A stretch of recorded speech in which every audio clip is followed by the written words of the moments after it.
Salut à tous les passionnés de foot. Imaginez-vous au cœur du Santiago Bernabéu, ce temple du football où les légendes naissent et les rêves se brisent. Ce soir, c'est le choc qui pourrait tout changer. Real Madrid contre Monaco en Ligue des Champions. Un match où une victoire pourrait propulser les Madrilènes vers les sommets, ou les plonger dans l'abîme des barrages. Et si je vous disais que ce duel n'est pas seulement une histoire de but, mais un thriller tactique chargé d'histoire, de blessures et de revanche personnelle? Accrochez-vous, parce qu'on va plonger dans les coulisses de ce face-à-face explosif. Des blessures qui hantent la défense madrilène, un nouvel entraîneur sous les projecteurs, et un Monaco invincible en Europe. Si vous aimez le foot intelligent, abonnez-vous tout de suite et activez la cloche pour ne rien rater. Plantons le décor, mes amis, parce que ce match ne sort pas de nulle part. On est en pleine phase de Ligue de la nouvelle Ligue des Champions, ce format impitoyable où chaque point compte comme une balle en or. Le Real Madrid, ce géant aux 15 titres européens, est actuellement 7e au classement. Pas mal, hein? Mais attention, finir dans le top 8, c'est le ticket direct pour les huitièmes de finale. En dehors, c'est les barrages, ces playoffs stressants où tout peut basculer. Pour un club comme le Real, les barrages, c'est comme demander à un roi de mendier inacceptable. Et pourtant, les Merengues arrivent sur un fil tendu comme une corde de guitare. Rappelez-vous, une période agitée avec le départ surprise de Xavi Alonso, leur ancien coach. Ajoutez à ça une élimination choc en Coupe du Roi, qui a fait grincer des dents au Bernabéu. Les fans, ces supporters exigeants, ont sifflé la direction du club lors des derniers matchs. La frustration est palpable. Ici, on ne tolère pas la médiocrité, surtout en Europe. Heureusement, une victoire récente contre Levante en Liga a apporté un peu d'air frais, un regain de confiance timide. Mais ce soir, sous les lumières du Bernabéu, la pression est monstrueuse. Pire encore, la crise des blessures en défense. Trent Alexander-Arnold, ce maître des passes laser venu de Liverpool, est forfait. Eder Militão, le rock brésilien, absent. Ferland Mendy, le latéral infatigable, out. Et Antonio Rudiger? Sa présence est incertaine, comme un point d'interrogation géant sur la feuille de match. Álvaro Arbeloa, la légende du club promu entraîneur sans transition, va devoir bricoler une arrière-garde.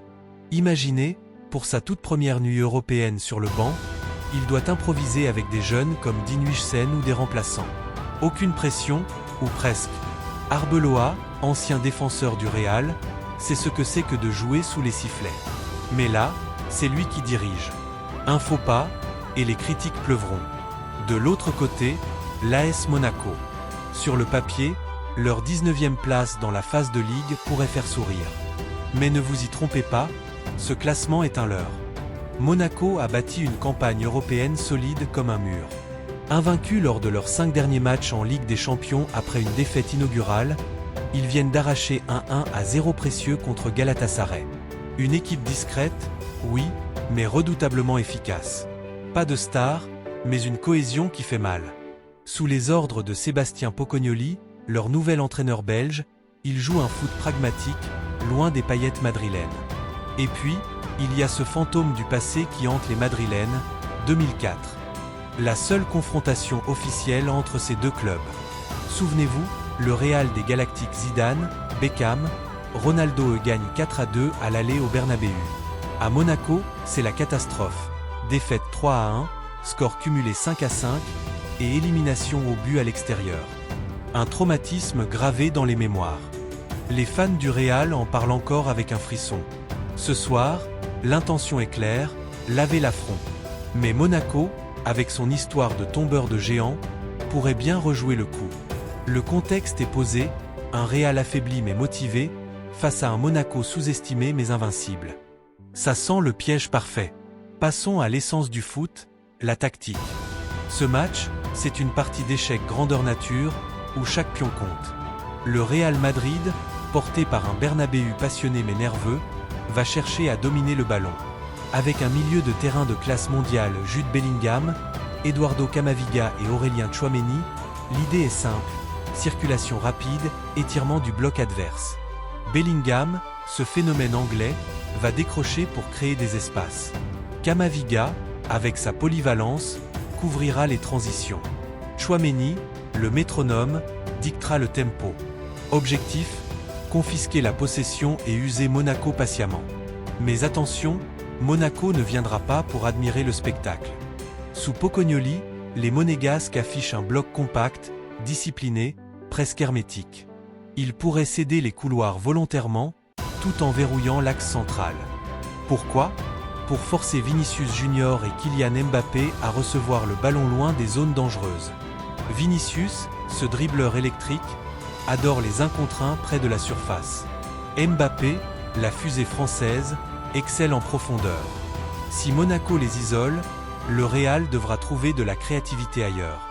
La question clé, les Madrilènes auront-ils la patience ? Ou s'en remettront-ils à un éclair de génie individuel, comme un slalom de Vinicius ou un missile de Mbappé ? Défensivement, c'est le point faible du Real. Avec une arrière-garde bricolée, ils seront vulnérables au contre. Le plan de Monaco est limpide, subir la pression, absorber les vagues, puis contre-attaquer à pleine vitesse. Folarin Balogun, cet attaquant américain en feu, représente la menace numéro 1. Sa vitesse, sa finition, une balle en profondeur, et c'est le chaos. Monaco a marqué dans ses 4 derniers matchs européens, tandis que la défense madrilène encaisse trop facilement. Tous les indicateurs pointent vers un match tendu, avec des transitions explosives. Imaginons les scénarios, si le Real ouvre le score tôt, Monaco pourrait craquer sous la pression du Bernabéu. Mais si les Monégasques tiennent le 0-0 jusqu'à la mi-temps, la nervosité montera. Arbeloa devra ajuster. Peut-être faire entrer des jokers comme Arda Güler pour dynamiter. C'est du foot moderne, pas de place pour l'erreur. Et avec le nouveau format de la Ligue des Champions, où chaque match pèse lourd, ce duel tactique pourrait définir la saison des 2 équipes. Ce choc, mes amis, ne se résumera pas à des stats globales. Non, il se jouera sur des duels individuels, ces batailles dans la bataille qui font basculer les rencontres. Premier focus, Jude Bellingham contre le milieu monégasque. Depuis plusieurs matchs, les adversaires du Real ferment la zone 14, cet espace vital devant la surface. Résultat, Madrid est forcé sur les ailes, moins dangereux. Si Bellingham, avec son intelligence et sa puissance, parvient à feinter, décrocher et se projeter, il pourrait être la clé. Imaginez, il reçoit dans l'axe, pivote, et lance Vinicius ou Mbappé en profondeur. Boum! Mais si Monaco le muselle avec un marquage serré, le Real peinera. Bellingham, auteur de buts cruciaux cette saison, doit briller. Deuxième duel explosif, Folarin Balogun face à la charnière centrale madrilène. Avec les blessures, ce sera probablement Dean Huijsen, ce jeune talentueux mais inexpérimenté, aux côtés d'un partenaire improvisé.